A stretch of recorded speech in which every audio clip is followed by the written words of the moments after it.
Oh, we were disappointed because just as it starts going, I mean, everybody came out and bowed, and everybody was pumped up. We were all pumped up and excited because, this is the first time people got to come to anything for a year and a month and a week or something like that.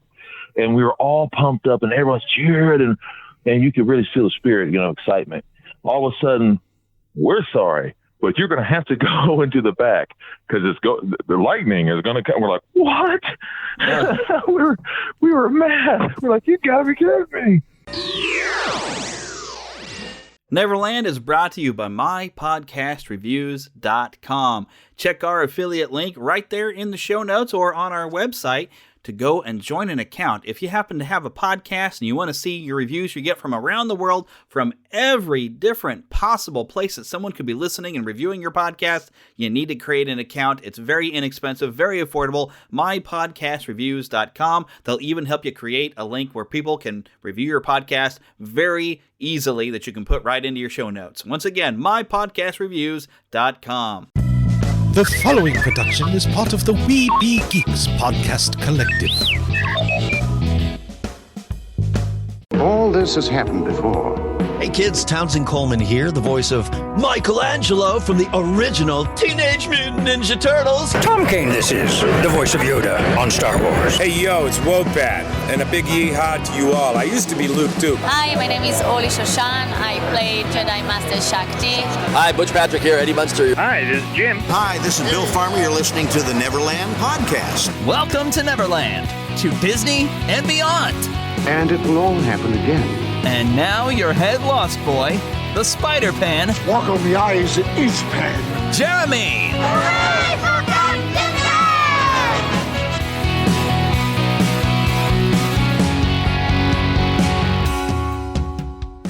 Take your pixie out of your pockets, Neverlanders. Sprinkle some of that pixie dust around. Think that happiest thought. And let's fly away to Neverland. And I'm flying solo today. Well, mostly solo. We will be joined by Lost Boy Phillip later. He's in a very special location. He's down in Tampa, Florida. Yeah, I know, I didn't say Orlando, Florida. He's not at Walt Disney World. He's at something else, very, very special. He's going to join us later from Tampa, Florida over the phone. He's got some fun things to share with you that I thought you'd enjoy. I know I was enjoying it, and I know Phil's definitely enjoying it. I've seen the photographs. So he's been having a great time, but I do want to tell you, I guess I'm not having quite as great a time. Let me tell you what happened last week, because you may have noticed that it's been 3 weeks, I think. Yeah, 3 weeks now since we've had an episode to put out. So here's what's been going on. Those of you that know me personally already know some of this, but to those of you who are just fans, maybe you follow us on Facebook and whatnot, you don't necessarily know who I am directly, although my name's going to get dropped later by Philip, I know it. So I came home, it's, I guess, 2 weeks ago now. Came home back in March on a Friday. Thankfully, I work in morning radio, and so I was only working 3 hours that day, so I came home early. Thank goodness for that, because it could have been a lot worse. I came home, and I was actually talking on the phone. I've got some more part-time work that I might be able to do here in the afternoons, which would be kind of helpful. 2 part-times together could make a full-time. So I was talking to somebody about an opportunity that I might be doing something, and when I go into the house and I hear this noise coming from upstairs, and I go up and I look and I see up in the hallway as I come up the stairs, water just rushing out into the hallway, but it's not flooding down the stairs into the living room. So I was like, well, where's the water going? Maybe it hasn't been doing it this long, but the rushing water was from the broken line from, if you look behind your toilet, you've got that line from the wall to your toilet.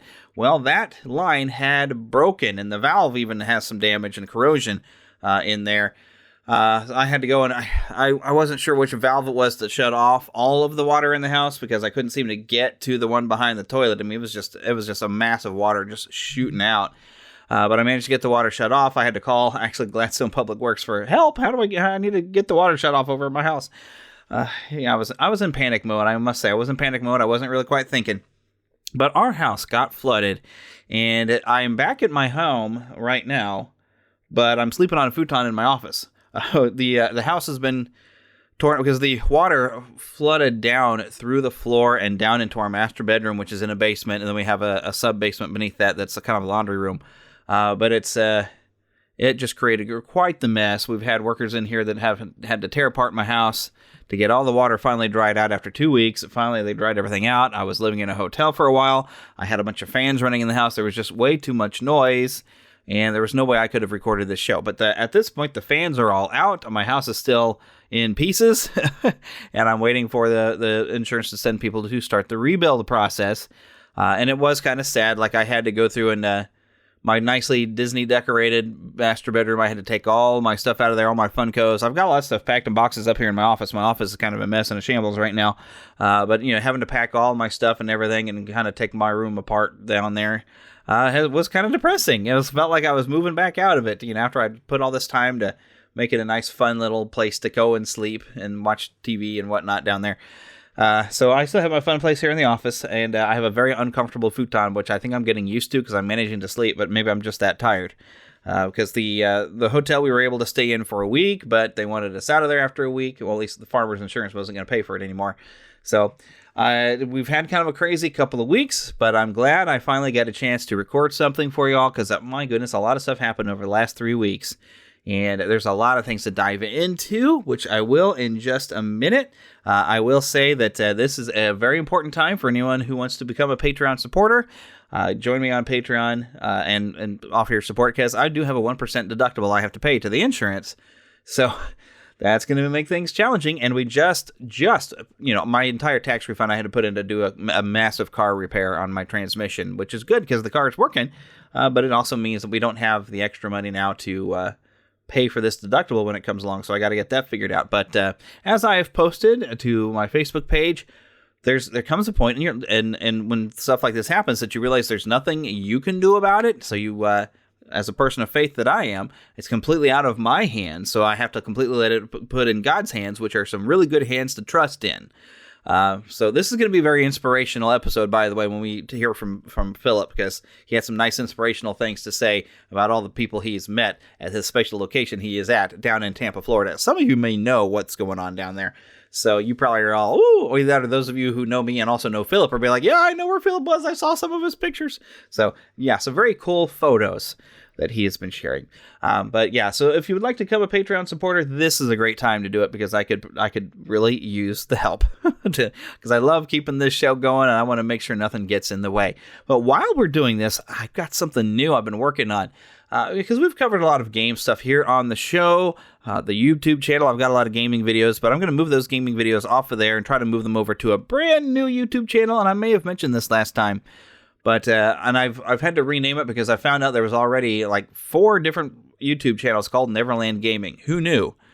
And I was like, all right, why is everybody rubbing me off? I don't know.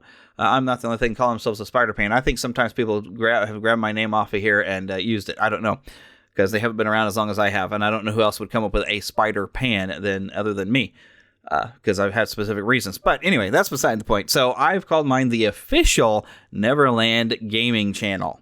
So you can go and find that. Go subscribe.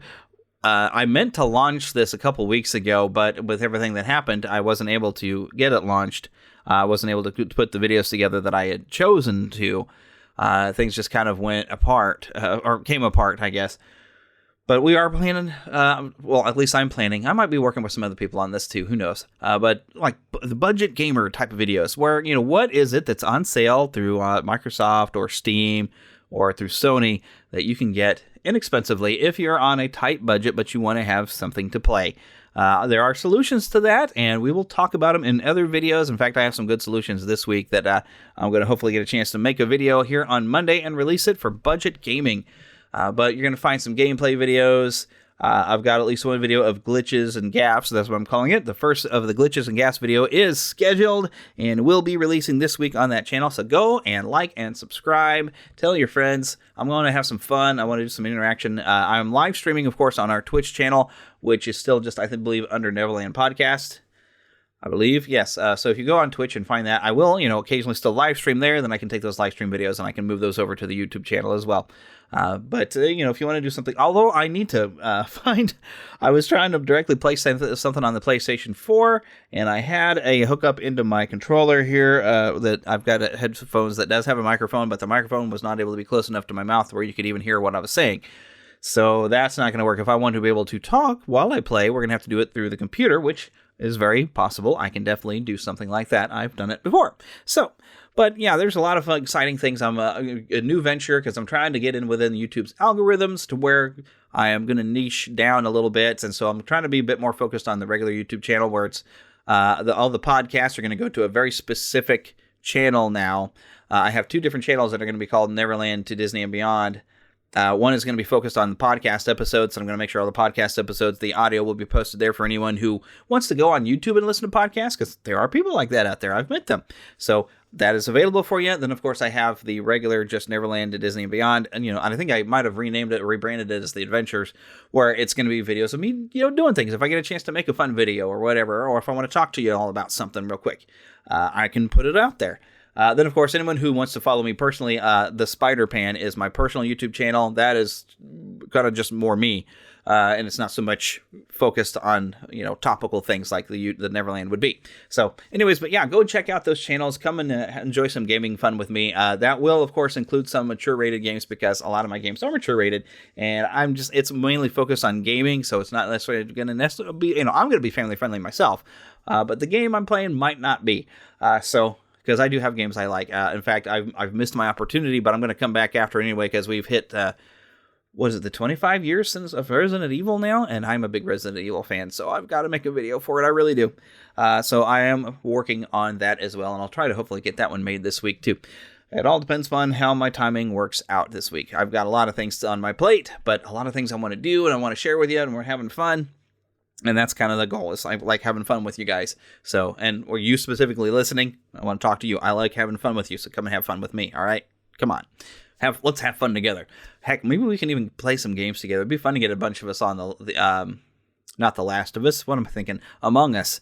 Get to play some Among Us with some of you, all of you out there, and you specifically listening to me right now. Let's play some games together. Maybe we can coordinate something and we can live stream it. That would be fun. I'll warn you now, I'm kind of devious. I posted a video already to one of my YouTube channels. I'm going to convert it over into the gaming channel of how devious I can be at playing Among Us. Okay? Plus, it would be fun to play with some of you on Nintendo Switch. Some Mario Kart. Maybe we can coordinate something like that. Although that one, I haven't got a capture card at this point where I could stream Mario Kart. But I will work on that because that would be fun to meet you and play some Mario Kart with you because you'll probably beat me, but it'll be fun anyway.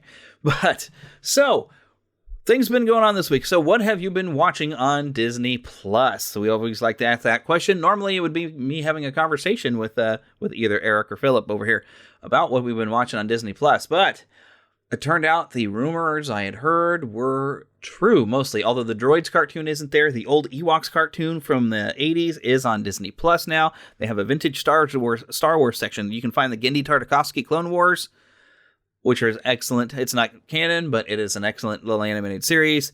The Ewok series. They even have the short animation. The only really good part, in my opinion, of the original holiday special, those of you who love it, because you probably love it because it's so bad and just because it's Star Wars. But the little animated thing with Boba Fett is really kind of cool.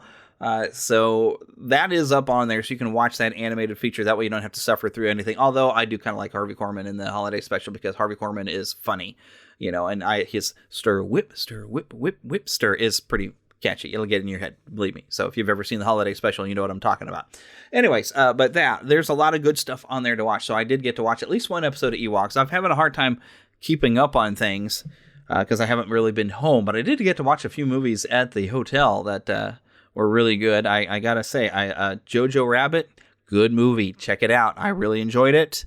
Got to watch a lot of different movies. Even a part of a Bee Gees documentary I caught, which I'm old enough to enjoy the Bee Gees, okay? So the Bee Gees were pretty cool, and there was a nice little special about them, which I enjoyed.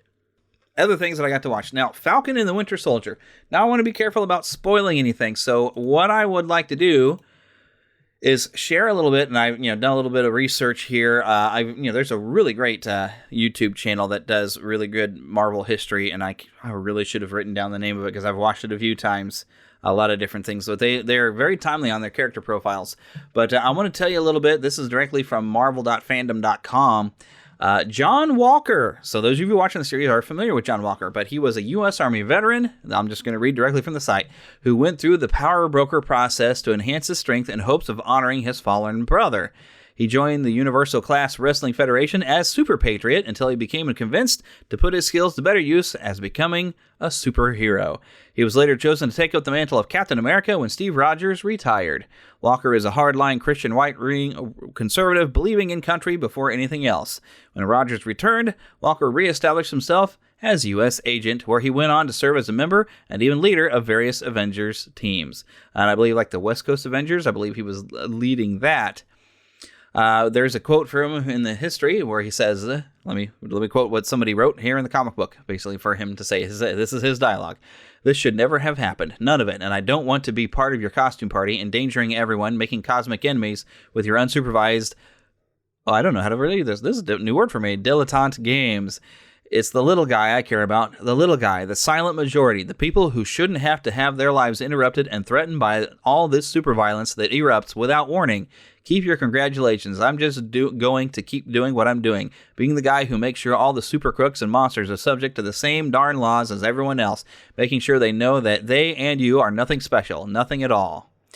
There's a little bit more history here that's possible that you can read, but right now, and I've a lot of on Facebook are like, oh, well, he's going to be the bad guy of the series. He's going to be the bad guy of the series. I kind of hope that he's not the focused antagonist of the whole thing, because he's not a bad guy. Now, we have seen he did lose his cool in the 4th episode, and it didn't look so good. And I think he's going to have to deal with some consequences by his actions. But I'm looking forward to seeing this character arc and him becoming the hero that he's very capable of becoming, and that he is in the comic books. I mean, he's been around for a good long time. So that's just a little bit of information. Even the Power Broker has been mentioned in the series, and there's some homage to the Power Broker. It's connected in the series, but that's not quite how he got his powers in the Marvel Cinematic Universe of what we're seeing in the series. But he has been enhanced now that we know about. And I don't want to say any more because I don't want to spoil if you haven't seen episode 4 or if you haven't decided if you want to watch the series. So far, I'm enjoying the series. I'm a little wondering on where they're going to go with some things, because it is interesting, because the Flag Smasher was actually... here's the Wikipedia page. The Flag Smasher is the name used by 2 fictional anti-nationalist supervillains appearing in American comic books published by Marvel Comics, initially by Carl Morgenthau before Guy Thorold took up the mantle after the former's death. So yeah, you've had a couple of guys who have been the Flag Smasher, but in the series here, we've got a group called the Flag Smashers. And their goals seem to be more connected. They think after the blip, as they call it, the world was a lot more united, and they want that back. But the first appearance of this character, the Flag Smasher, was in December 1985, and he was a villain for Captain America because Captain America was a symbol of nationalism. It was patriotism. Now, people are kind of taking nationalism and trying to turn it into something darker in our modern thought. It's not the intention of what nationalism is. It is supposed to be a love of country and a big patriotism that you're willing to fight for it, but that's a whole other thing. Now, Concept and Creation says Mark Grunwald created Flag Smasher as a character in the tradition of Red Skull, a villain with a symbolic aspect that would make him a nemesis specifically for Captain America, whereas the Red Skull symbolizes Nazism, Flag Smasher symbolizes anti-patriotism. The character first appeared in Captain America number 312. So that is a bit of, there's a lot of history about the 2 different people who have been the Flag Smasher, and now they've, of course, made it. Here's what they say actually about in the series. An anarchist group called the Flag Smashers appears in the live-action Marvel Cinematic Universe miniseries, The Falcon and the Winter Soldier, led by a gender-bent version of Carl Morgenthau called Carly Morgenthau, played by Erin Kellyman, which I haven't looked it up, but I'm pretty sure she was in the Solo Star Wars movie, wasn't she? Didn't she pop up at the end there? Which kind of cool. She's getting to play some other characters in both Marvel and Star Wars. Anyways, the group, whose members are empowered by a recreated super soldier serum, now possess superhuman strength, seek to restore the world to how it was during the blip, only to run afoul of Sam Wilson, Bucky Barnes, John Walker, Helmut Zemo, and the Power Broker. So that's what's going on in the series. So yeah, I haven't been watching it. I recommend you check it out. It's been very entertaining. I'm kind of wondering where they're going because they're trying to make Carly very, very sympathetic. I don't find anything really so much about her sympathetic because she's killed a lot of innocent people and she doesn't care that she's done it. And they're trying to reason with her. And it's very interesting. I don't want to spoil anything too much on the show, but I'm interested to see where the character arcs go with this. It's been a very interesting show, very entertaining. So it's definitely, if you liked WandaVision, if you're enjoying just Marvel TV, definitely this is one to check out. Now, the next question I'd like to ask, what have you been playing? While I was at the hotel, I went and I grabbed my Nintendo Switch, I took it over to the hotel, and I finished Breath of the Wild. Now, I haven't finished as much as like Eric has. Good old Lost Boy Eric, man. He cleaned out all the shrines. He's doing all the extras, man. He's loving that game. I don't know if he's finished absolutely everything now because there was like a Master Quest thing. He's probably has finished it by now, but I know he really enjoyed that game. I thought it was pretty good. Still some of my favorite Legend of Zelda games is still Twilight Princess and Link to the Past. Link to the Past was just great, and then Twilight Princess was very cinematic, a very good story. It was great storytelling. Breath of the Wild, the storytelling isn't as strong, but there is some good story elements in there. But it's the gameplay mechanics are pretty good. I think I've mentioned many times before, I don't like that your weapons break. And the Master Sword, they don't want you to rely on it, so it loses its power. Unless, of course, you're fighting one of Ganon's forms, then it actually powers up, which I found to be interesting and made it totally worth it to have the Master Sword because it made your boss battles fighting in the forms of Ganon much easier, in my opinion, because you could do some serious damage. But I did finish it. I hadn't had time to sit down because I was going to play Red Dead Redemption 2, but I got distracted because Republic Commandos, which is an old game from, I want to say, well, it was released around the time of the prequels. I want to say it was released maybe early 2000s. I can't remember when it initially came out, but it has been re-released on the PS4. Now, I own a copy on Steam, but they didn't do anything to fix it up to where on a newer computer, it runs just too fast. I couldn't even get through the menus. My mouse was moving all over the place. I just could not adjust anything to be able to actually make it playable on my computer. So, being able to play it on the PS4, and I have a video coming up on the YouTube channel. That's right, the official Neverland Gaming channel will have some footage of this. If you've never played this game, this is pretty cool. You're the commander of Delta Squad, 4 elite clones going out, and you have various different missions. And it took me a while to get through, but like over 2 hours to get through just the whole Geonosia. I'm mixing it with X-Men stuff. But yeah.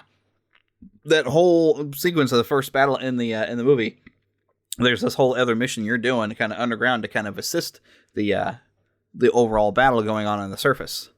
And it was really cool. It took me like 2.5 hours to get through it. And I have that complete video coming up. It will premiere later this week. In fact, I think I got it set to premiere that one actually premiere here on Sunday, so it might be available to view. But on Tuesday, I believe, is when the gaffs on Glitches video, the first one of that series, will be launching. But it's tougher than I thought. It's been quite the challenge, but it's been pretty fun. I remember from playing a demo way back in the day that they actually have, they try to make some scary bits out of it and try to make it a little creepy, like some of the various different alien races you might come across might be a little scary when they're coming as a combatant. And I've already, where I'm at now, I will make some video of this later, but I've even had Trandoshans pop up, the lizard ones, and they were pretty darn tough. So yeah, there's a lot of different stuff. I'm really enjoying it. I do recommend it. In fact, I would put it on my budget gaming video. You can get it for $14.99 right now. So I've been having fun with that. It's a Star Wars game. It's a first-person shooter. It's squad basic type of thing. Squad based, I guess is the word I'm looking for. It's fun. It's really good. Now, some other just interesting news I just want to bring up as a topical bit of information. This is just kind of fun, and I'm having to click through stuff. I opened up this article. So this was reported by a channel in, it's Channel 2, WESH, WESH. I don't know. I think it must be in Minnesota because I guess it was Well, they're talking about a guy from Texas, but they got a lot of news, I guess, about Minnesota. So I think that's where this channel is. But they said a man from Texas actually had finished a run. He went from both Disney parks. This guy, Don Muchow, he's 59-year-old. He is actually now recorded as being the first person who ran from Disneyland, California, all the way to Walt Disney World in Florida. This is an Ironman athlete from Texas. And he wants to end the journey by running toward the Atlantic Ocean off the Space Coast. And he expects to reach the destination. Well, let's see. They said Wednesday afternoon. Now, when did this story come out? Let's see here. Well, I can't really scroll up there because the video wants to play. But this was pretty wild. This was pretty wild. He ran from between because he could. You know, I looked at that. I was looking at Forrest Gump, and even when I shared this on our Facebook page, I said, why? Well, why not? Just be the first person that did it. Another thing that I want to be able to bring up is Mark Elliott has passed away. I saw this from previous guest, Chris Anthony Lansdowne. You might know her as the voice of the Barbie toys for the longest time. But he passed away April 3rd, aged 81. And where you might like to know is he was primary voice for Disney productions from 1983 to 2008, providing voiceovers for trailers, feature presentation bumpers, and commercials. And basically, if you bought a video cassette in the 90s of a Disney film, you heard him. And now, for our feature presentation, he just had a very warm, friendly voice. And he will be missed. I mean, he hasn't done these voice things for us in a long time, but he did a really, really cool thing with Disney for a very long time. And it's just saddened me to realize that he was gone. He's somebody who would have been fun to have on the show sometime, just because he's just that much of a familiar voice. But enough of those little bits of I expect to be able to chit chat with somebody, but really I'm just talking to you. So while I'm talking to you, my friend, we're just going to dive right into some Disney park news.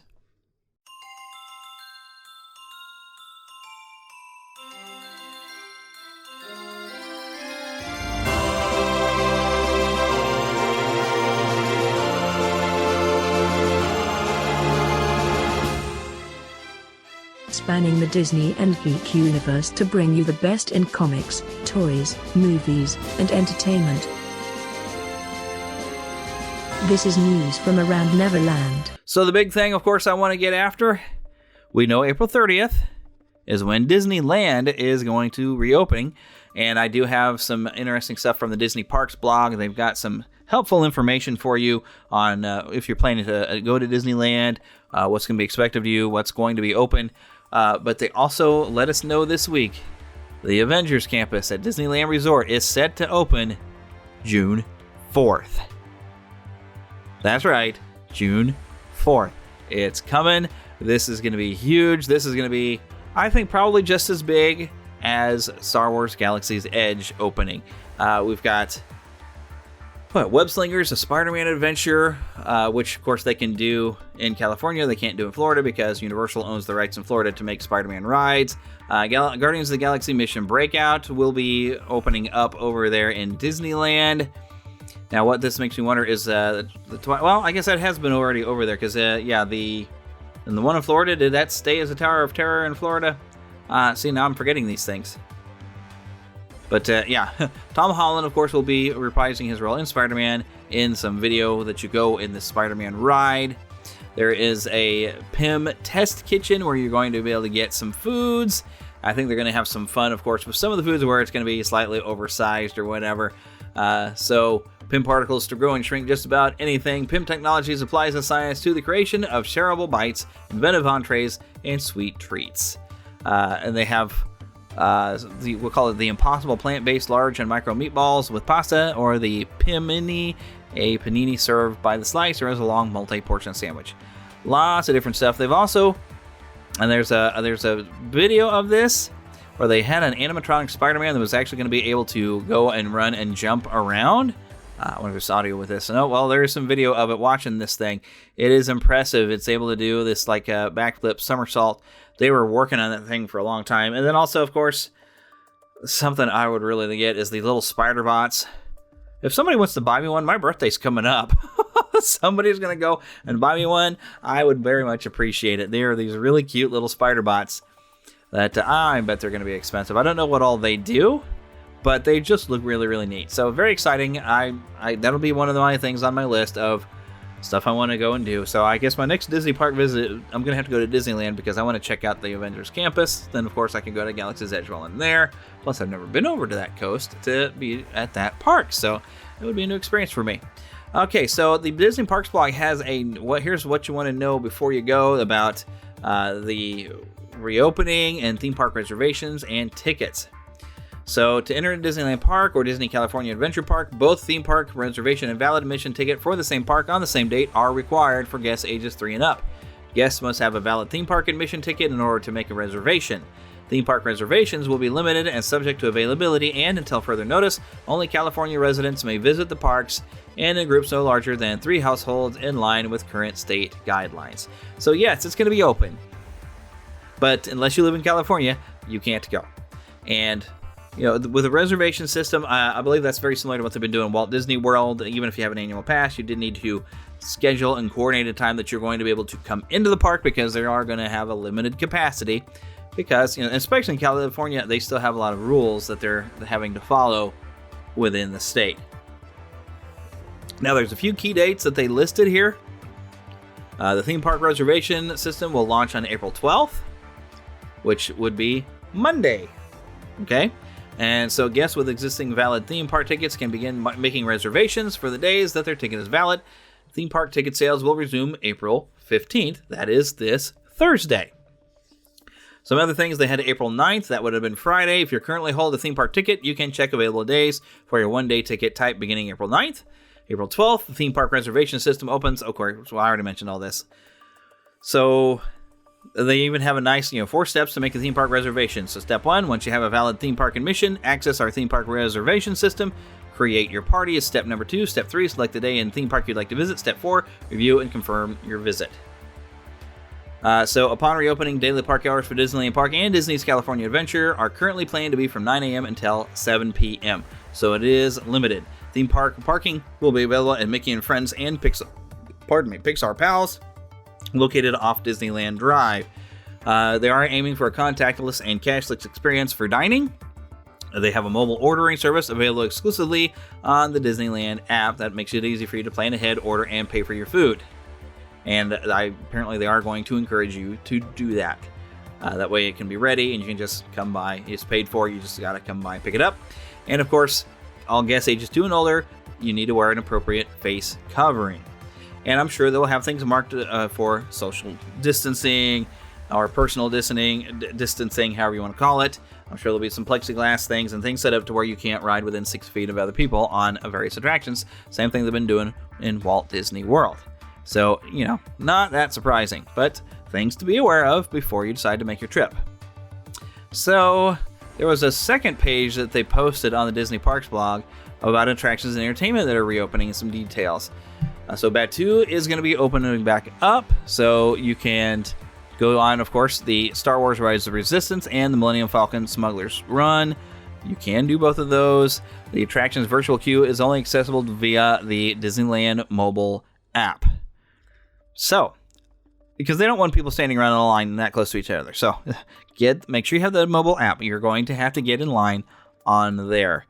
Guests with a valid ticket and theme park reservation who will start their day at Disneyland Park will be able to access the virtual queue system and check for an available boarding group in the morning on the day of their park reservation. Guests will need to have their park tickets linked to their Disney account. So, yes, very important. Do that. So other things going on, the Big Thunder Mountain Railroad will be going on. Guardians of the Galaxy Mission Breakout is up and rolling. Yes, that is the one that's already been in Disneyland. They're going to, the Marvel campus, I believe, has been built around it.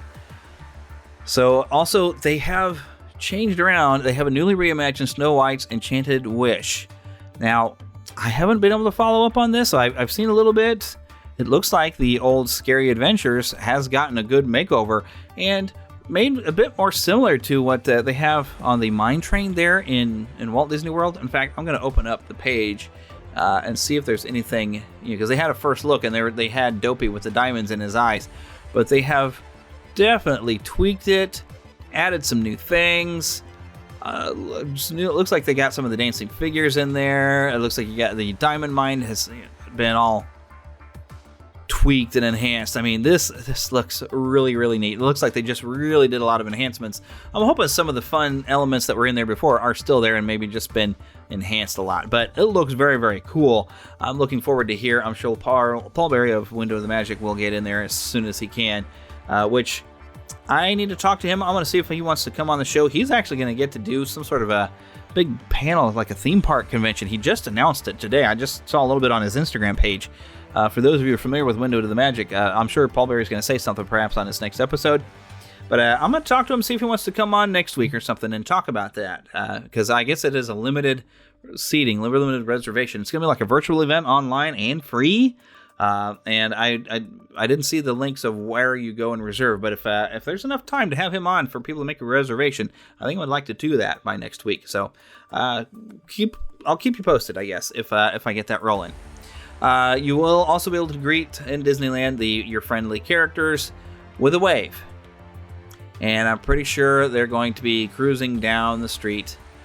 They're going to be posing in the background of photos. You can't take a photo directly with them, but they will be there. It says at Disneyland Park you may see Mickey Mouse and some of his pals from the steps of Main Street USA Railroad Station, or perhaps they may be found outside their homes in Mickey's Two Town, waving a friendly welcome to visitors of all ages.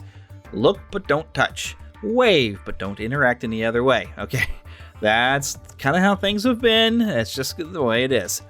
But you've got some Avengers you can find in Hollywoodland. You got Pixar characters available, of course, in Cars Land. So there's character interactions, but from a distance. And it's just going to be that way for a little while. Now, going very much out of town, do you realize 5 years ago was when Shanghai Disneyland Resort opened?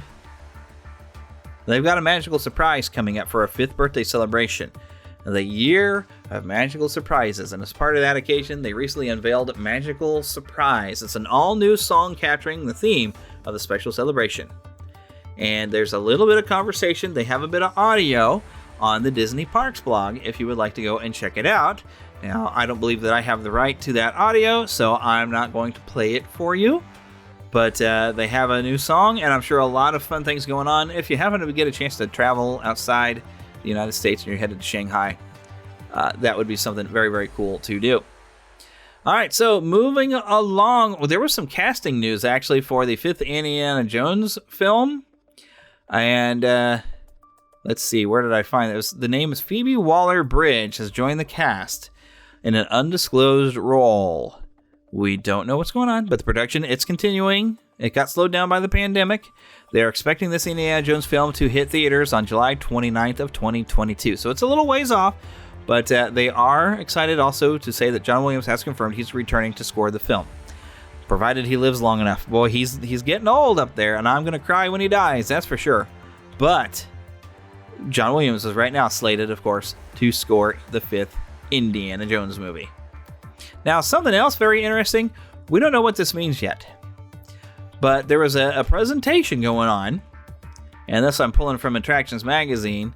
There was something called the Special Look Inside Disney Parks virtual event hosted by Josh D'Amaro. I don't know how to say his name. D'Amaro. He's the chairman of Disney Parks, Experiences and Products. And he pulled out what was apparently something very similar to basically a real working lightsaber. He was able to extend it out and stuff. Now, there's people trying to describe what it looks like. It's just very true to life. And he even said, cheekily apparently said, it's real. It is a retractable sword, internally illuminated blade, which Disney filed a patent for it back in 2017. So there's some really cool, Eric just got a bunch of really cool lightsabers, but it looks like they've got even a new version. I bet this one will also be very expensive. Don't know that you'll be able to build this one in Galaxy's Edge, but we don't know what these are just going to be merchandise. These could be used for shows. We don't know. But there's something very, very cool going on. All right, going outside the world of Disney, Hasbro had a fan fest here over the weekend. It had a 4-hour video on the April the 9th, Friday. And I was able to see just a little bit. They have a set of Fortnite figures, which I'm not familiar that much with Fortnite. I've played a little bit. It's not my cup of tea. I don't play a lot of online games. I only like to play online games with people who are actually my friends. I don't like playing with strangers because, well, strangers are strange. I have my issues. But There are new Transformers toys based around the Netflix series War for Cybertron, and including, you can get Teletran 1, but the large ship, the Autobot Ark, that in the original 80s series, that's where I know it from. I need to watch this new Transformers series on Netflix. I've seen one episode, it was pretty good. But it's like the main ship that the Autobots crash landed on Earth in. Well, this is a giant Transformer now. There are lots of new figures, a new Galvatron, a Rhinox, Rodimus Prime, Trax, Blur, Fossilizer, and Scorponok. All kinds of new Transformer characters. A lot of new Mighty Morphin Power Rangers figures as well. Some new G.I. Joe. It's a Snake Eyes G.I. Joe Origins movie. Is apparently on its way. And there's, of course, some new figures. These are pretty good sized figures, too, when I was looking at these. There's a Snake Eyes figure, Storm Shadow, Akiko, never heard of this character before, Snake Eyes G.I. Joe Origins Scarlet, and a Baroness action figure. Lots of really neat stuff. Some new Marvel Legends figures. There's a modular Iron Man, a Vault Guardsman, a Stealth Iron Man, a Hologram Iron Man, Ultron, Ironheart, Darkstar, a Fat Thor, because I guess we needed one from that last Endgame movie there, and a Doctor Strange Eye of Agamotto. There will be you can pre-order all these on Entertainment Earth. I believe they are available now for pre-order. From Star Wars, we do have some new Mandalorian figures coming in the Black Series, including Costco Reeves, which was Sasha Banks' character. We've got a Wedge Antilles Battle Simulation helmet, Bad Batch Tech, Mandalorian Zero, Aura Singh, Lando Calrissian. This Lando figure looks really cool. There's some gaming greats, vintage collection gaming greats figures. There's an Electrostaff Purge Trooper, Shadow Stormtrooper, Scout Troopers, Heavy Battle Droids. There is a Hoth Luke Skywalker, Endor Han Solo, an Admiral Akbar, a Royal Guard. Lots of new figures, but I think what I got really excited about, and I watched some video, and Kevin Smith and Jason Mewes got to show this thing off. This is a $700 toy. It's fairly, I would say, is maybe a foot tall at least. It's an Optimus Prime voice command figure. It has 25 different voice commands. He moves, he poses, he transforms, he can drive. You can control him with your phone. You can give him, of course, the voice commands. This thing is really cool, but I'm never going to be able to afford one. If I have $700 to blow on something, I don't think I would blow it on an Optimus Prime. I'd try to get something I'd have a little bit more fun with than having just 25 features. A new gaming system and some games, it would last longer for me, personally, but it is very, very cool. If you get a chance to find some video on this, definitely go and take a look at this thing. This is super cool, but this is something for like only hardcore collectors and people with a lot of money. It is available for pre-order now, and they even joked like this would be the type of thing you'd want to buy two if you could really afford it, so you can take one out of the package, and then because it'd be such a legacy item and such expensive thing, you'd want to pass it on to your kids. Keep one in the box.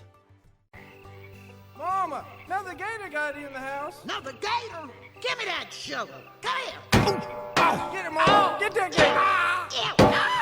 gator. The Neverland Trailer Park. All right, so this isn't so much as a trailer, but this week we got a video showing us a short clip from the new Ghostbusters film.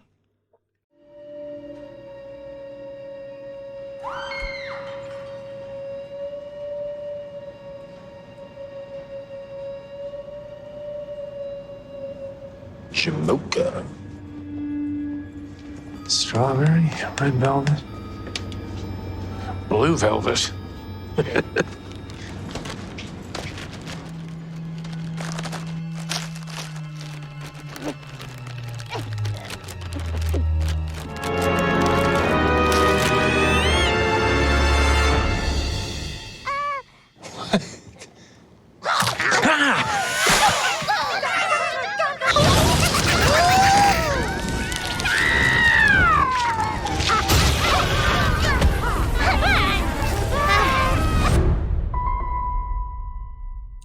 Which, for some reason, the Afterlife, right? I forgot the title they were giving it. But if you haven't gotten to see this, we got to see some little mini Marshmallow Stay Puft characters that come out and bite Paul Rudd. And oh my goodness, it was so funny. It was just great. And they're adorable looking little marshmallows. And they all look like little Stay Puft Marshmallow Men. But they're little tiny, little, just growing marshmallows. They're little small things. Now, Scott from Disney, Indiana, when I posted up this thing, he says, I think they take a cue from The Mandalorian.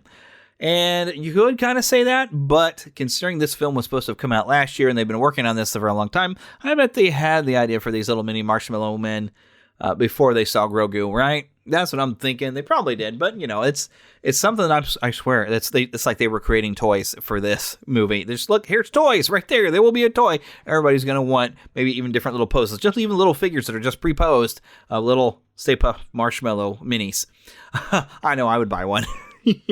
I kind of want to. They re-released, the real Ghostbusters figures, and they have a Stay Puft Marshmallow Man. I gotta say, I want a Stay Puft Marshmallow Man. I don't know. I like Stay Puft Marshmallow Man.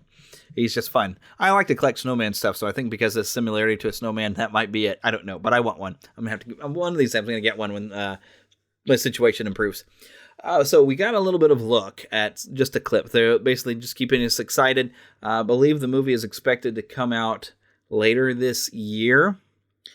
I want to say October, but I think the last thing I looked up that was October was the new Dune movie is October. So Ghostbusters Afterlife might be a summer movie at this point. I don't know.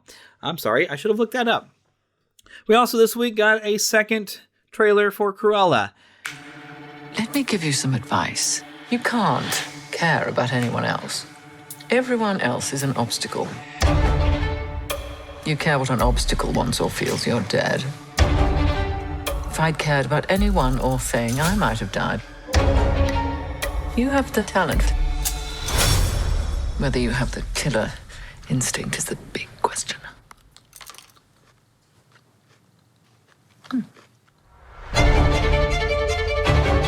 She thought she owned everyone. It's foolish. Unhinged. Well, you're fired. Why are you speaking? I think you nicked me. But there's something about poetic justice that's just so poetic. You won't admit you love me. And so, how do you have a light? To know, you always tell me. Get her. This doesn't have to be a scene. It really, really does. I'd like to remind you all that I'm doing this in heels. What was your name? Cruella. If you can't make your mind up, we'll never get started. I want to make trouble. You in? I do love trouble.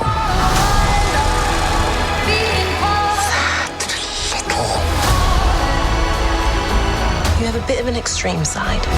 Yes, darling. And what fun that is. She stole my dogs. I guess you must hate her. She has made it me or her. And I choose me.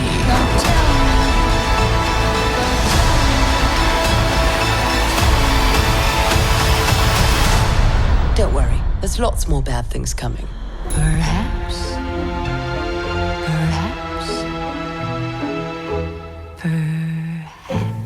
It seems Cruella is not her given name, which would kind of make sense because your name is DeVille, but it's spelled devil. I guess it makes sense that somebody would take on that name.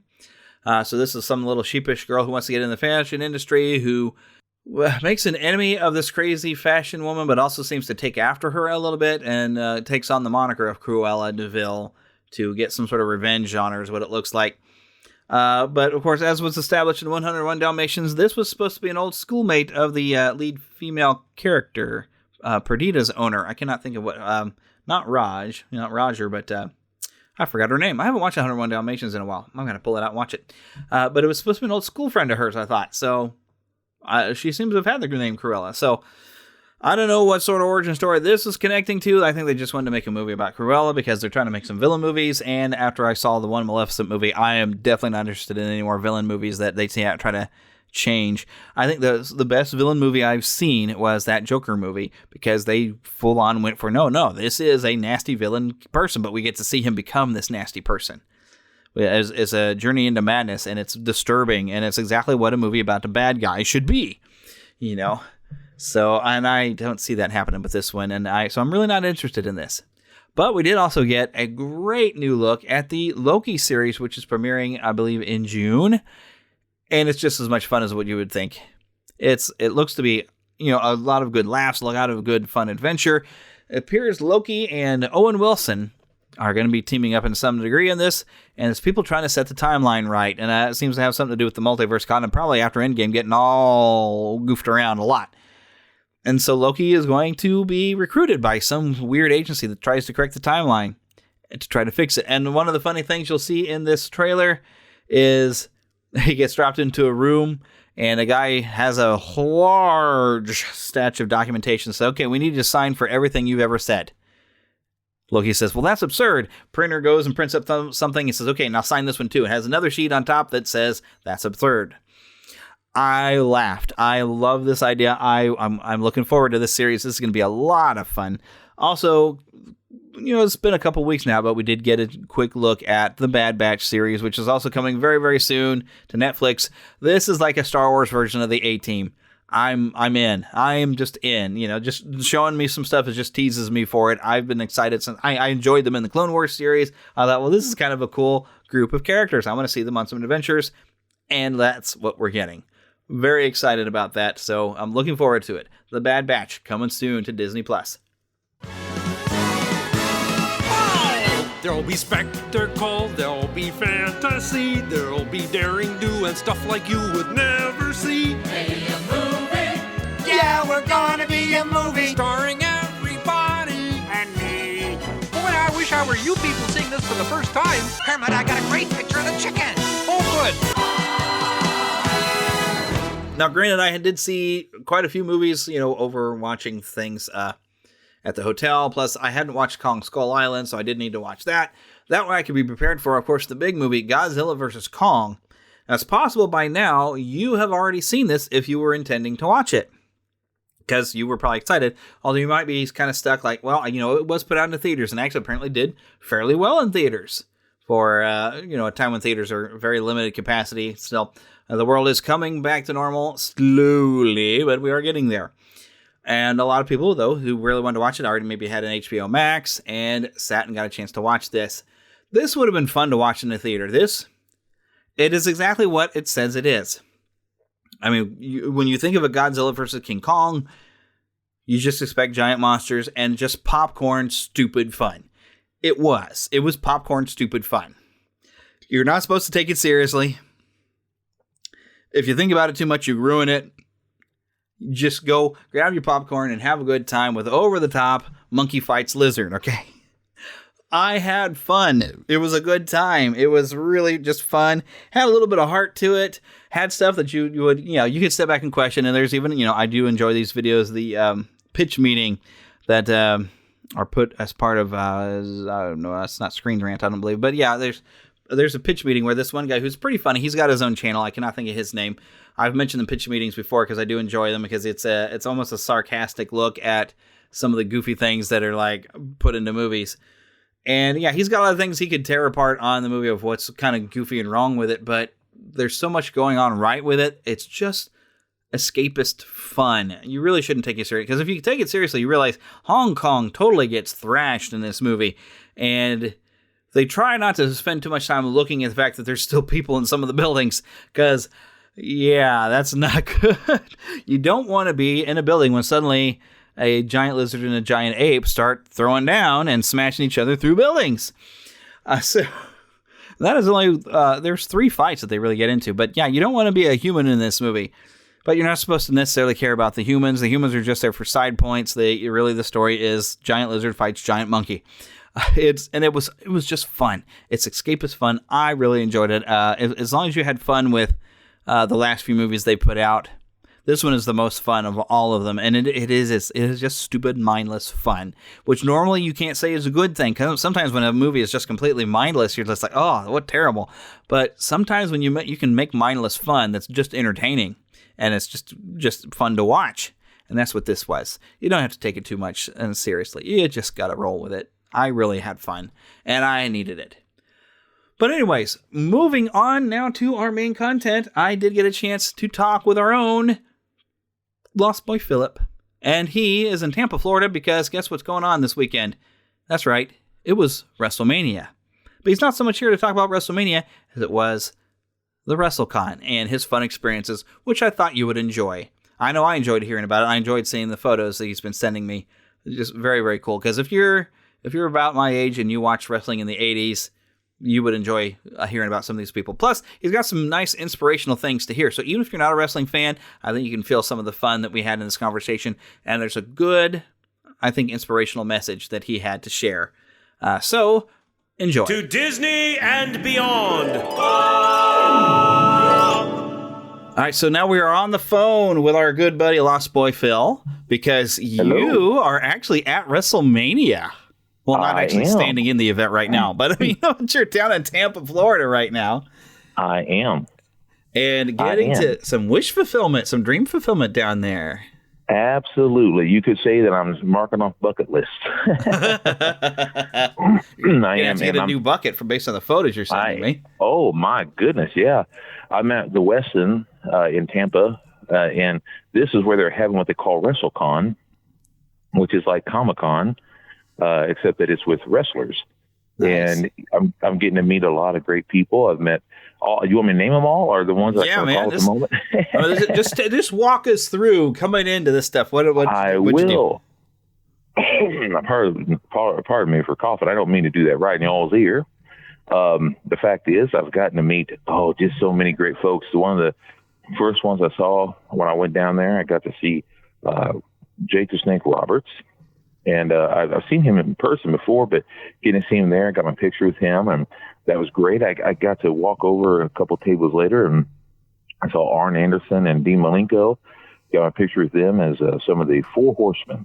Then I went over, and standing there was Mr. I won't say the word, I'll say Dern. I saw Ron. Some reason I'm not Ron Simmons. Known by some as Farouk, because he was Farouk for a while, and he's part of the APA back in the late 90s, early 2000s. When he was in NWA, was turned to WCW, he was the first, and I mean first ever, African American or black, depending on how you like to say it, heavyweight world champion. Nice. The very first, yes. And I told him how much that inspired me, and it did.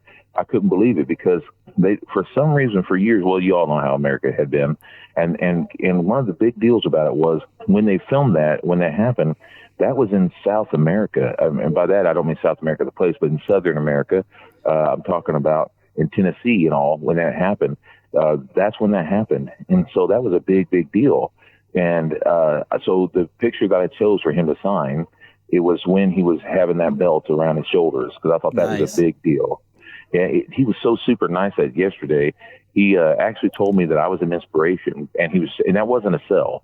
He was saying that because I had told him about some of the things I went through with the brain surgeries and everything else and serving God. And he was telling all the wrestlers around, with some of them, I should say, had already heard, but he was telling everyone that he thought I was a true inspiration, because you guys need to hear this man's story. I thought that was really inspiring itself, that he said that. That really lifted my spirits. And the other one who was agreeing all the way was Lex Luger. And if anyone doesn't know his story, Lex Luger had to serve some time in prison because of some mistakes he had made, which led to the death of a very, which dealt with drugs, which took the life of the first lady of wrestling, which is Miss Elizabeth, who he married. That was his wife at the time. This was after, of course, the time of Randy Macho Man Savage. Right. But that being said, Lex Luger became a Christian while he was in prison, and he's a really nice guy. And he has some books and everything for sale. But I got my picture with him, got to meet him, and when I also got to meet, probably the time I got to spend the most, except for with Hulk Hogan, was Ted DiBiase, the $1 Million Man. A good serving man of God who goes around ministering and everything else. And we spent a lot of time talking to one another.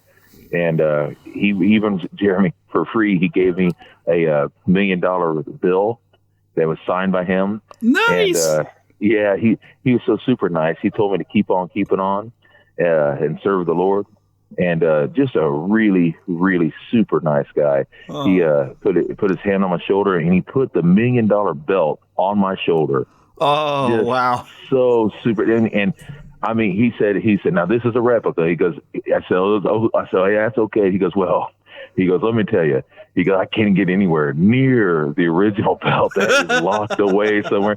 Because in case y'all don't know, the original was not only plated in gold, and though they weren't real diamonds, but there were a couple of real diamonds in it, because he said, if I'm going to tell children, including my children, that these are real diamonds, he said, I want to have 2 real diamonds in the middle, and I'll point at them and say, these are diamonds. And he said, I'll point to the real diamonds.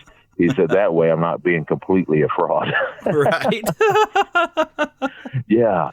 So I also met, not only them, I met Barry Windham, who was also one of the 4 horsemen. Yeah. I met Barry Windham. I met old Magnum TA. And I didn't get a picture with him, but I did have him sign an action figure package. I also met, and this one was a big one for me. For anyone who remembers the 80s and in other times too, but I met Sergeant Slaughter. Yes. Who the only living G.I. Joe.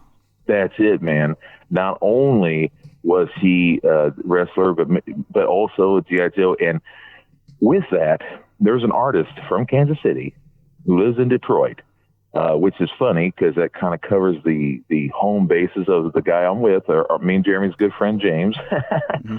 But with that artist, he makes caricatures and also comic book stuff. He drew a picture that Sergeant Slaughter had at his desk, and the picture was Sergeant Slaughter with his arm, with head locking Hulk Hogan on one arm and Cobra Commander on the other. And that was what I had to have him sign. And he said, Hogan hates this picture. But he signed it. It was great. I loved it. I had to get that one. It's perfect. It's so perfect. And then he was just the nicest guy. He spent a long time talking to me and telling me, I ended up talking a lot to them about things I've gone through. And I don't want you all to think I'm braggadocious about the things I've been through, because I am not. But what I do is use those things as a testimony for the Lord God. And I'm not saying this to preach at y'all. I'm saying it because, even though I am a pastor, but I say these things to let you know that God can use all the things we go through to help you, even the hard things, and it reaches other people. And what I love the most so far, and I'm not done telling you about who I've met, but what I love so far about this is to see that these are regular people, just regular people. We think of them as heroes, and they are to us. But I'll have a sermon coming about this, but they are actually, not today, don't worry, but they're actually regular people, and I like that. So Sergeant Slaughter was one of my favorites, and the next guy, actually the first guy that I met, but was Ricky the Dragon Steamboat. Yeah. He was one of the big dogs. In fact, I think maybe the best match ever, WrestleMania 3, which is my favorite WrestleMania, because not only did you have Hogan versus Andre, but you had a huge match, which is Randy Macho Man Savage. Go ahead and say it, Jeremy. Ooh, yeah. There you go. Yeah, versus the wonderful. And he was the Intercontinental Champion. Yeah. And he lost the belt to Ricky the Dragon Steamboat. Now, that match, of course, had Elizabeth, but it also had one of our favorites, which is George Animal Steel. Yeah. And that was just a great match. And Ricky the Dragon, I bought from him an action figure that I've been wanting, but it's always been a lot of money. Well, I bought it for a little more there, but it was signed by him too. Nice. So, yeah, and he comes with the Intercontinental belt and all that. What's great though is Ricky was just so kind. He was telling me about this, how that match changed his career, even though he already had a huge career, because he with NWA at the time, he had a huge long run with Ric Flair. Him and Ric Flair's matches are unbelievably awesome. I mean, unforgettable. Yeah, I think I've seen some of them online, and they are amazing. Oh, man. Yeah, but Ric Flair, who I've met before, his matches going back and forth between him and Dusty and so many others, they're just amazing. Anyway, I go back to Ricky the Dragon. He was so very, very kind, down to earth in every single way. I also saw Brooke Hogan. I didn't get my picture with her, but that's Hulk Hogan's daughter. She seemed really, really nice. And I'm trying to think of who else I saw there that day. Hacksaw. I saw your picture with Hacksaw. Yeah, just a little bit after that, I saw Hacksaw. I'm trying to think if there's anyone else on that side of the building that I saw. I saw Hacksaw Jim Duggan. He was super nice, and I almost missed him. He is so funny, though. I got to interview him. I should play the audio of that interview here in the show today, because he was so much fun. Yeah, what a super nice guy. He was super kind. And then after that, I ended up meeting a couple others. I met Scott Hall, whom some of you may know. First of all, he's from NWO, New World Order. But some of you may know him as Razor Ramon. I mean, that guy, what he did for toothpicks, only God knows. I always was worried that someone's going to step on one. Can you imagine that? I mean, flicking him out there. I mean, God help you. God help you for the ones who were barefoot. Well, there were some. I mean, Jimmy Snuka back in the day. I don't know if he was really around at the time of Razor, but man, you know, Jimmy Snuka never wore shoes at all. So God help him. But anyway, that being said, I got to meet him, and then I got to meet, and I pray for Razor Ramon, Mr. Scott Hall, because he's been very ill. And then I got to meet Kevin Nash, who's also a part of NWO. And now he was behind a plexiglass, but I met him. And I don't blame him for that because, you know, they're trying to protect themselves. They're older. Yeah. That was a lot of fun. I met a couple others, but at that point, I can't remember them all at the moment. Now, I didn't get to meet this one personally. This was yesterday because the line was extremely long. He was only able to be here for just a moment. But this was in the hotel. I looked over, and there was, I can't think of his name, the smaller guy, X-Pac was here. Oh, yeah. Yeah. But I was going to say Sean really, something. Yeah. He goes by X-Pac, and really neat to see him. The 1, 2, 3 kid at one point. Yes, 1, 2, 3 kid. Yeah, when he was younger. Yeah. And he was really seemed like a really nice guy. I mean, he looked up and waved at me.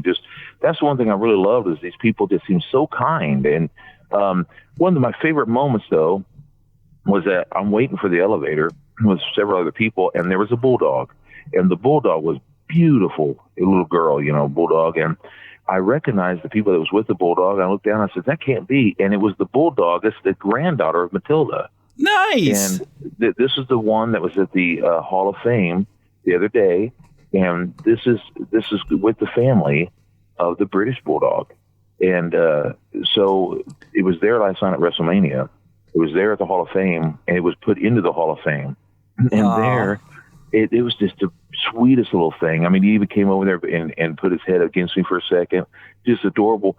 And what was great was suddenly I look over, and there's Sergeant Slaughter waving at me, and he's standing next to me, and he was wearing his mask and everything, but he looks down, and Kevin Nash is sitting there next to us, and we're all just sitting there talking, waiting for the elevator. There's a lot of people right now in the hotel. And so we're all just sitting there talking, and a couple other wrestlers, and we're all talking, just normal, regular people talk. And suddenly Sergeant Slaughter goes, hey, you know who that dog reminds me of? I said, who's that? He goes, reminds me of that.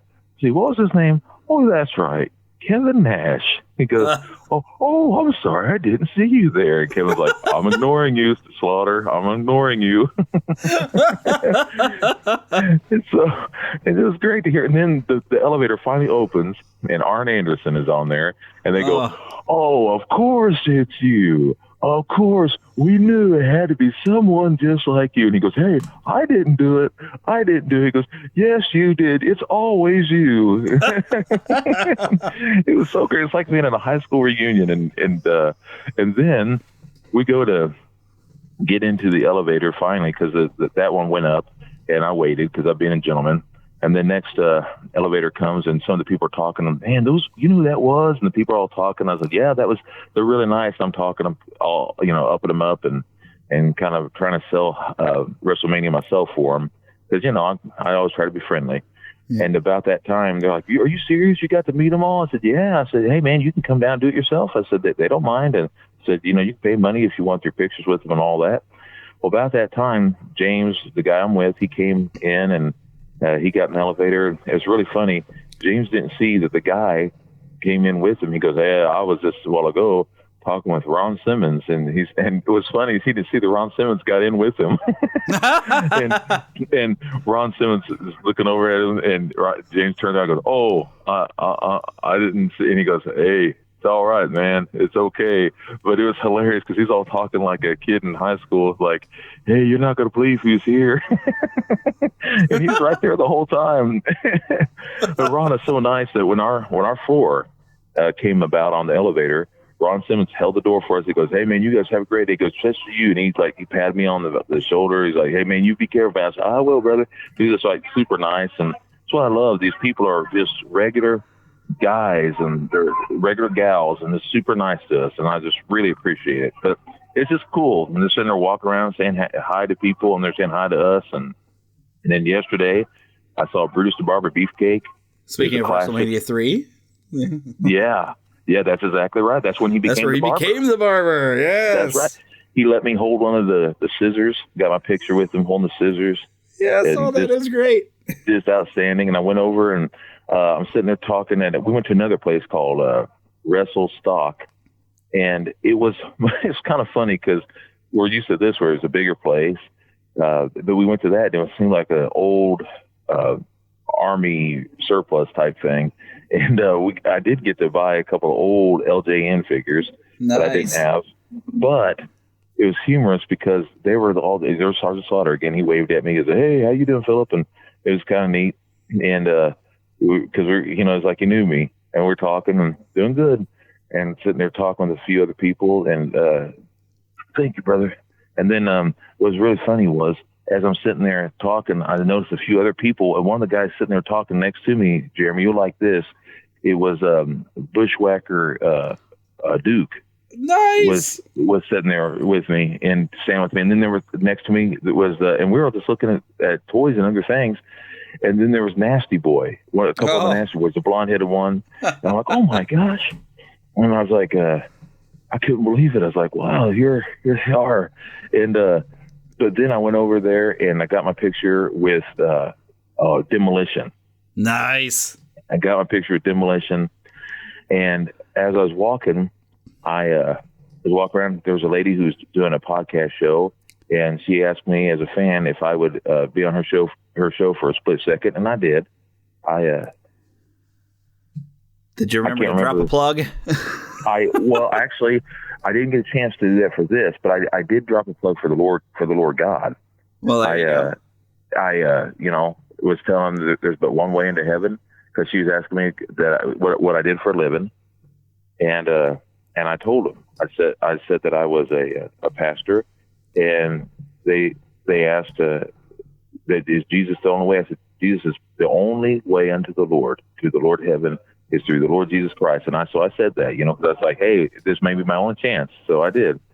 And I said that to everybody that I meet, because that is the importance, Yeah. And so I got to do that, and I got to meet a few other folks, but Demolition was the main reason why I went, because I was going to go to meet Greg the Hammer Valentine, but unfortunately he was not able to come. But what was really hilarious about that, I was sitting there talking to Brutus the Barber Beefcake, and he's sitting there telling me that Greg was supposed to come to the other place with him, but he wasn't able to because his wife and him got in an argument. And he's all telling me these stories. Like I said, I felt like I was in high school. He's like telling me, his wife was mad at him. He wouldn't let him stay with me. And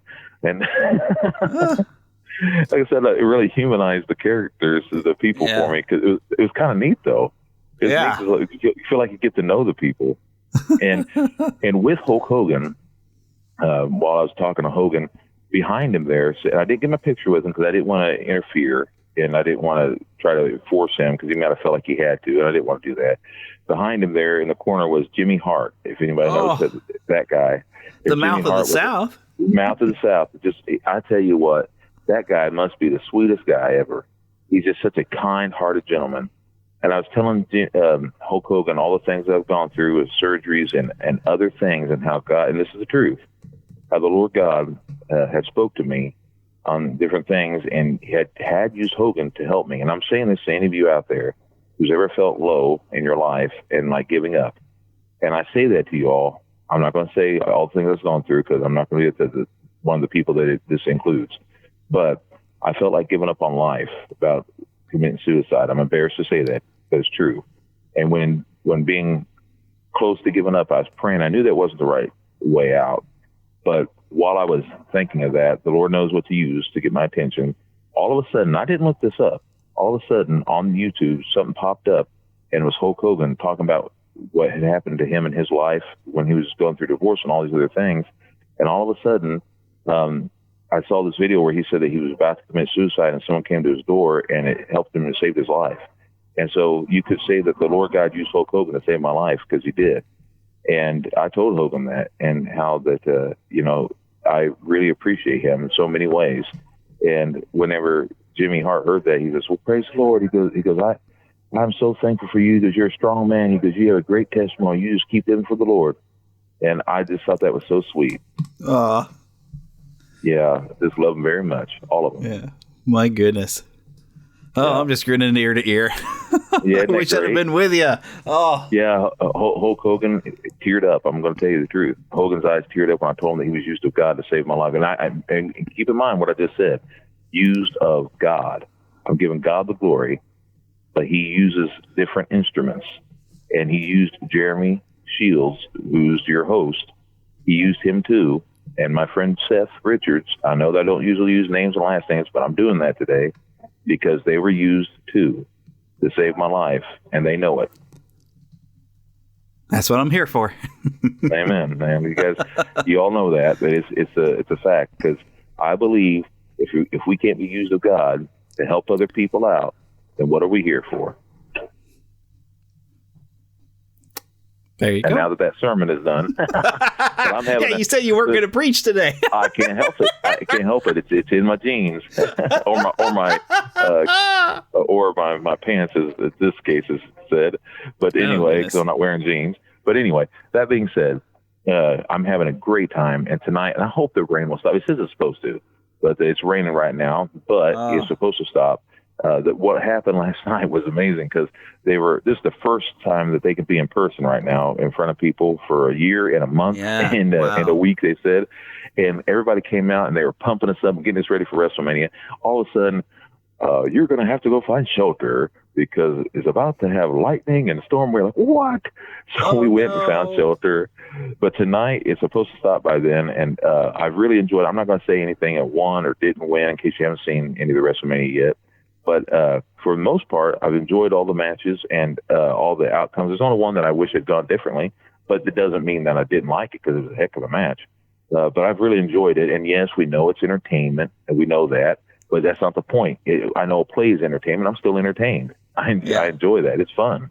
Yeah. It's a lot of fun. And it's athletic. And I mean, those people work hard for what they do. Oh, yeah. Every one of them. And also, if you have a Peacock, there's an interview right now, the really great one I was watching a while ago with Stone Cold Steve Austin. I love his interviews, along with Chris Jericho. And that's a big deal because Chris Jericho is not with WWE right now. He's with AEW. Yeah. AEW, yeah. And he was their first champion. That's right. And this is a good interview. It's 2 hours long. It's a really good one. Yeah, it's a really good one. He goes through his entire history of wrestling, including AEW. And that's a big deal. Vince wouldn't let just anybody do that. Yeah. But it helps when you have the history and name of Stone Cold and Chris Jericho, actually. Yeah. Combine the power.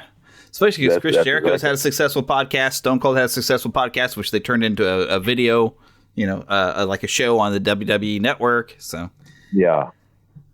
It's a good thing. It's very entertaining. I was watching a while ago. It's pretty awesome. Really check awesome. That out later.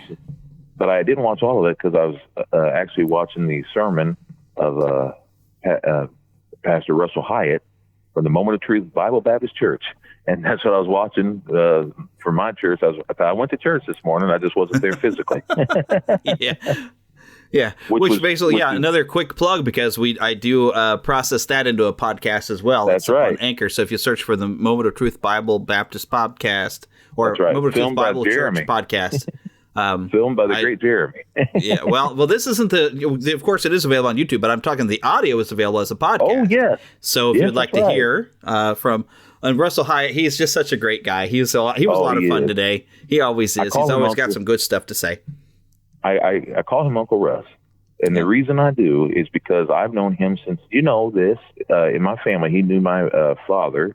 Yeah. He met him just a year or so before I was born. And I was the first one. He was at my birth. He came to the hospital, not at my birth. But he came, as soon as I was born, he came to the hospital and kissed me when I was a little baby. And he's been a part of my life my whole life. Yeah. And so he's like an uncle to me. And I just love him so incredibly much. He is just a tremendous guy. Yep. So it was really good to hear from him today. It's like, that's right. Philip's got to come back next week, though. We don't get good old Russell Hyatt. Well, I'm sorry. Oh, but anyway, some more stories. I'll have him back. I'll have him back. Yeah, because we just love him over there anyway, because he's just a delight. He really is. He is a tremendous feller. He really is. And everybody's real happy for you. Even your mama was going to like, oh, Philip's just having the greatest time. He's got these pictures and all these people. I've needed this. I've not been on vacation for 2 years, and I'm not going to go into it, but I've been through so much in the last 2 years, including having my noggin opened up and everything else. And unless you've been through it, you don't realize that what it does to you emotionally and mentally, and amongst other things I've gone through. It just really puts you through a loop. And folks, I don't believe wrestling is everything, in case you think that. However, it is a part of my past, part of my childhood, something I've always enjoyed entertainment-wise, and it's always kind of fun for me to enjoy. That's why I'm with the classic wrestlers, because it's like getting to make dreams come true, literally. Yeah. And it's purely part of that Disney spirit for a lot of people. They can go to a Disney park, and that is their relief from everything they go through. You know, and it's understand it. We like to me and like even the Real Brian from the Real Brian Show. We talk about being multi-passionate, to where we love so many different things that it's hard for me to niche down and just talk about Disney. I love Disney, of course. I'm more of a vintage Disney person, but of course I love so many different things that I'm just as passionate about that it's hard to really keep it down there. I mean, heck, my way of dealing with my rough year in 2020 was buying a bunch of He-Man figures and playing Final Fantasy VII. Well, that's just it. I have had to draw Mickey Mouse as Hulk Hogan.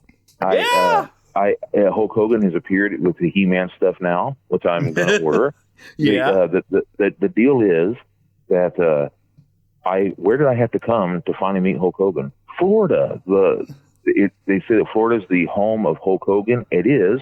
It's also one of the main homes of Mickey Mouse. Yeah. And so, I came to the home of Disney World. And so I'll be honest, this is the first time that I think I've been here once, maybe, that it hasn't happened, but this is the first time I can remember coming to Florida and not going to Disney World. I almost feel dirty, like I'm cheating on the mouse.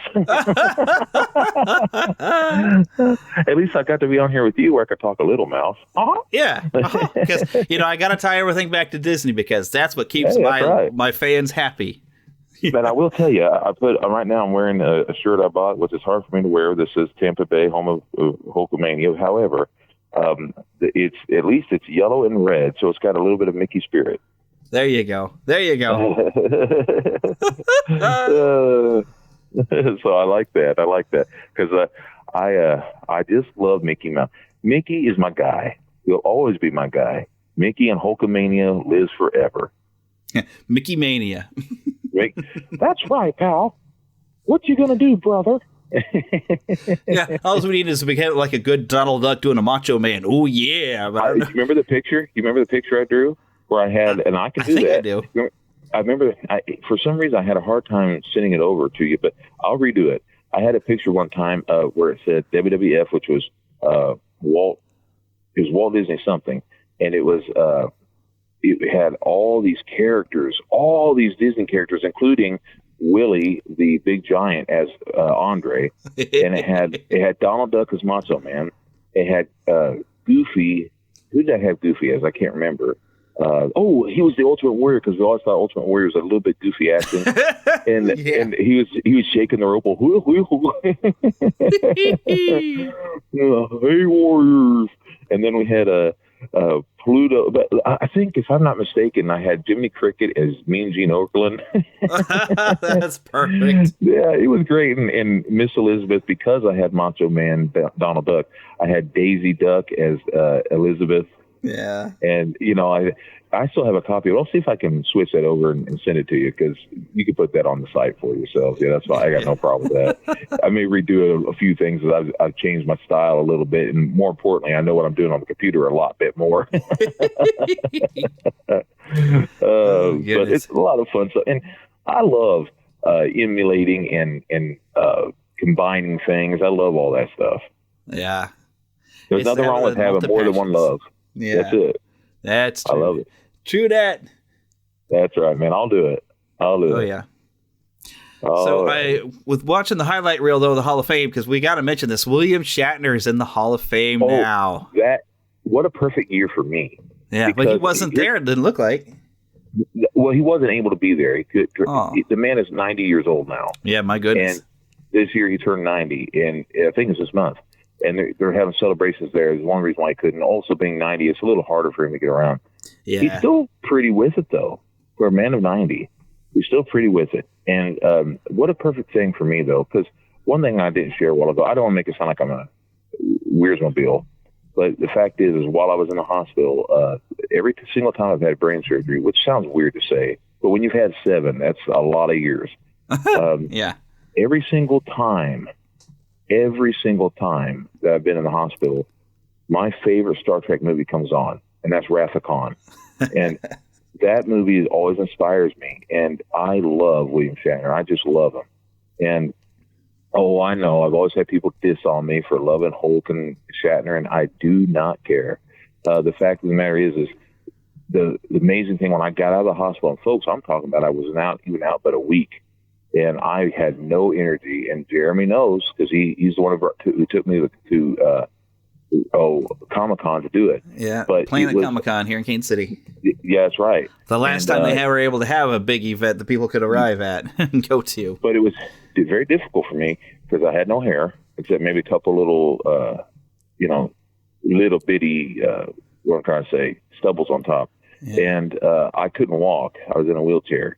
And getting in there was rough for me. But you still had some staples in your head, I think, at that point, too. Oh, it just had them removed the day before. And I was still, hang on one second. I'm having some issues. Uh-oh. I'll be okay, I think. Anyway, I was having some issues then, and I couldn't hardly walk, but I got there late to meet William Shatner, but God always has a way of working things out.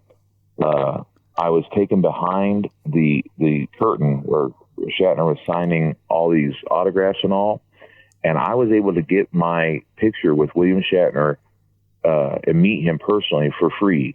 And this was all out of kindness and a very unique moment, and I really, really appreciated it. That was something I will never, ever forget. There I was wearing my yellow Star Trek, which I always call my Captain Kirk jacket. I'll never forget it. That was just one of the best moments of my life, And so the reason why, when I was coming out of there, I didn't even know that he was going to be there at the Planet Comic-Con when I first heard about it until I was in the hospital. And I kept saying, I want to meet William Shatner and I want to meet Hulk Hogan. Those are 2 dreams come true that I thought it would maybe never happen. But I remember saying, I'm doing it. I don't care what it costs me. And so now I can honestly say that both of those dreams have come true. It's happened, things that I was told by someone that I cannot do it, and I've done it. As long as it doesn't hurt you, as long as it is something that is attainable, sometimes it seems unattainable, but don't let people put a thumbprint on your dreams. As long as it goes with God, and I'm talking about something that doesn't go against his word, but I believe that all things are attainable. They truly, truly are. With the Lord, all things are attainable. They truly are. If Hulk Hogan can slam a giant, and more importantly, if God through David's sling can slay a giant, because that's the bigger thing, then we know that God can take down our giants in our lives. Hey, thanks for listening to this week's episode of Neverland to Disney and Beyond. And of course, I want to remind you to keep a pixie in your pocket. And what do I mean by that? Well, that is that young at heart positive thoughts that you're going to keep in your pocket and share it with other people. Pull out that pixie dust and share it. Make sure, of course, that you check our show notes right there in whatever app you're listening to. There's a way to find the show notes. Now, I don't know what app you're listening to, so I can't tell you the specifics, but go and check it out. Also, visit our website, neverlandpodcast.com. Make sure that you leave us a nice review on whatever you're listening to, be it Apple or Google or Stitcher or just about anywhere. Leave us a nice review, and we appreciate that. And also, make sure you share the show with others because we like to bring other people into our community. And, of course, make sure you visit our Patreon page, patreon.com/Neverland Podcast. We appreciate all of your help to keeping the magic alive here in Neverland. And of course, if you're looking for a bit more fun, go search for us on YouTube, Neverland to Disney and Beyond. Until next week, like I said, keep a pixie in your pocket.